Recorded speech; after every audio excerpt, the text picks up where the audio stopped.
Hi, it's Therese from Lostinpaper, and I'm so excited to be here as part of a guest design for Gerda Steiner Designs at Simon Says Stamp. And today my focus is going to be on this stamp set, which is called Llama. Tell you, it's hilarious. It's a really sweet set with some great sentiments and good for a masculine design, but could also be used in a feminine card as well, so really versatile. I'm starting by stamping out the images on some white cardstock, and I am using my Misty here and using some Memento Tuxedo black ink because I'm going to be doing some Copic Coloring today, and this is a great ink to use for Copic Coloring, and I don't have any troubles with it bleeding. It always stamps well, and best thing, the stamps clean up nice and they don't get stained. Not that that matters.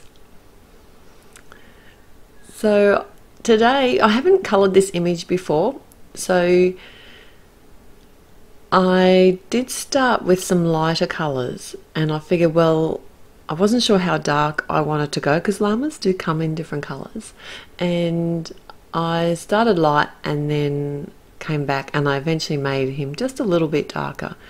So I've done my light shading on the edges, added a little bit of a darker brown, and then I come back in with the light colour again to blend out the edges.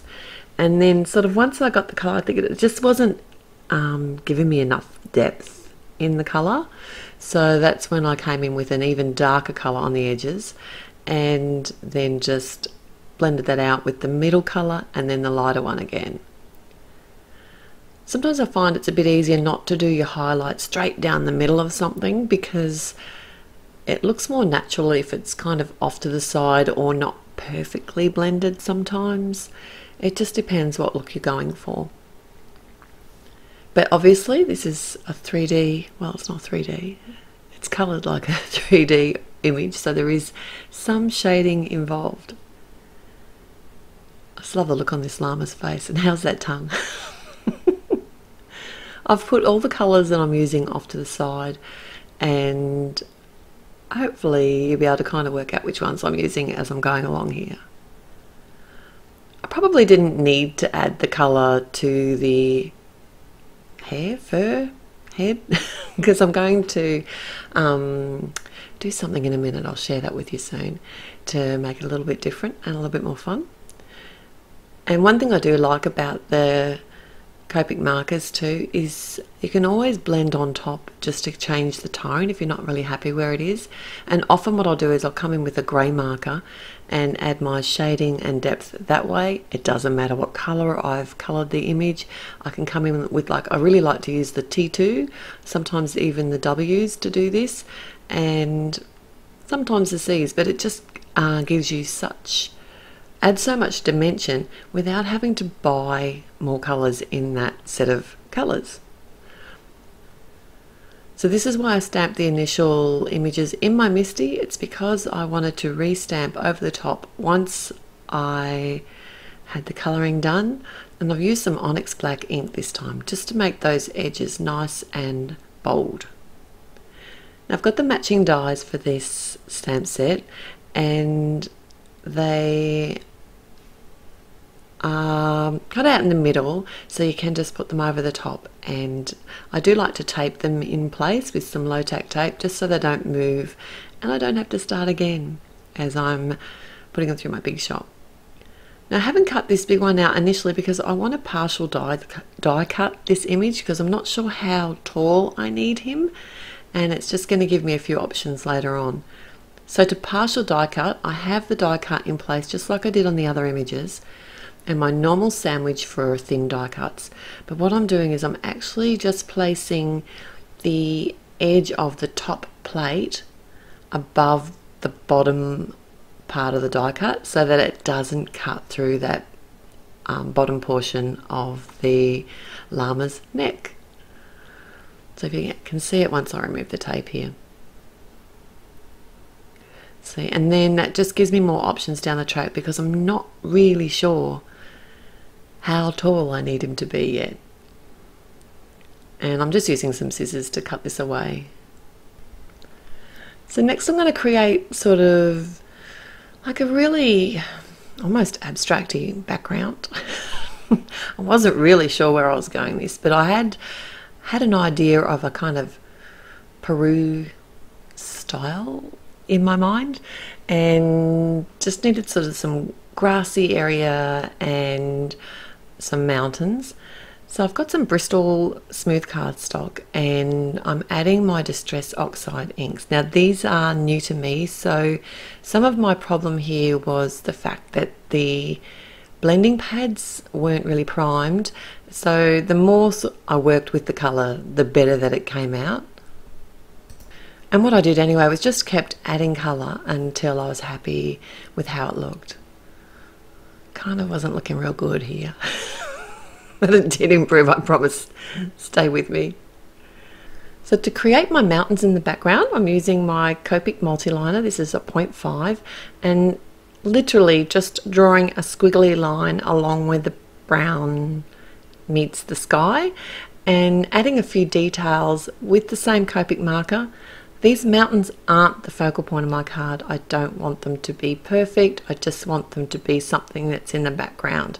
My llamas are my focal point. So this is just something that's going to add interest to my scene.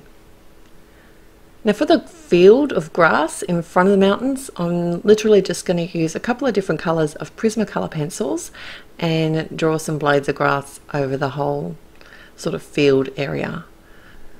This is really simple and anyone can do it, I promise. So I decided that I wanted to frame my scene, and I'm using my Fiskars. This is like one of the paper trimmers that has a guide wire in it, and I'm just eyeballing a border to create the frame. But if you had a die that did this, that would be probably much easier to do. I'd recommend that.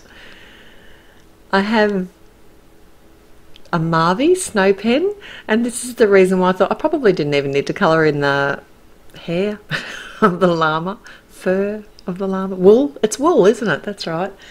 And I'm just adding some of the snow pen over all the wool, but one hint is make sure that you start your snow pen off somewhere else, because if you haven't used it for a little while, it does tend to come out as a big blob initially. So test it somewhere else before you actually add it to your image. And how cool does that look? So now it's time to get onto my sentiment, and I want to white heat emboss this on some black cardstock. The sentiment that comes in the set that I'm using, I have actually cut this in half just to make it easier for me to stamp it out. If you don't want to cut your stamps, then you can simply just selectively stamp them. I just find this works easy for me, and I've never had any problems with my stamps after cutting them. So I just added some white embossing powder and hitting that with the heat tool. And then what I want to do is make this a little speech bubble. So I've got my corner chomper, and the part of the sentiment that I want to do the speech bubble, I just have to cut that away with my paper trimmer, and then I can use my scissors. If you had a die, you could use a speech bubble die for this, and that would be easier too. But you can do these things. It just takes a bit longer to do them freehand, I suppose, but it is possible. Alright, so the last corner I couldn't cut with the die because of the speech bubble and, you know, the little talking part of the speech bubble, so I just used my scissors to cut that away. So now it's time to start assembling my card. I'm adding some ATG adhesive to the background panel that I created, and just going to adhere that directly onto the front of my top fold card. The border frame that I've created, I've added some fun foam behind, and once I was kind of holding things in place, I knew that my llama, his neck wasn't going to be big enough, so luckily I did partial die cut him earlier. So I could just extend his neck with a Copic marker and then just match the colours with the colours that I'd used earlier. I've added some adhesive behind the frame, and once I've got the llama in position where I want him, I can just push down on the frame and adhere him on. and then simply just cut away the excess cardstock. And I have popped that frame up with some fun foam as well. Now I'm adding my little cactus down in the corner with some dotted adhesive and also some foam squares just to pop them up to add a little bit of dimension, and some Be Creative tape on the back of the fun foam. I find that works really well. The other option is to add the ATG directly to your cardstock. It's easier for me to do that than to add it to the actual fun foam.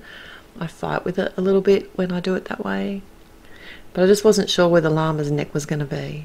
It's just easier to use the Be Creative tape. I popped up my little llama, and he's going to sit on the outside of the frame, and I've also used some black foam squares to pop up my sentiment, my speech bubble sentiment, and pop that in place, and that's going to look like the little llama's talking. I think this is a fun card. I did have to move him over a little bit so he wasn't really fitting very well. And that's my finished card for today. I just want to say thank you so much to Gerda Steiner and Simon Says. I've had a blast creating this card. Thanks for joining me. Bye.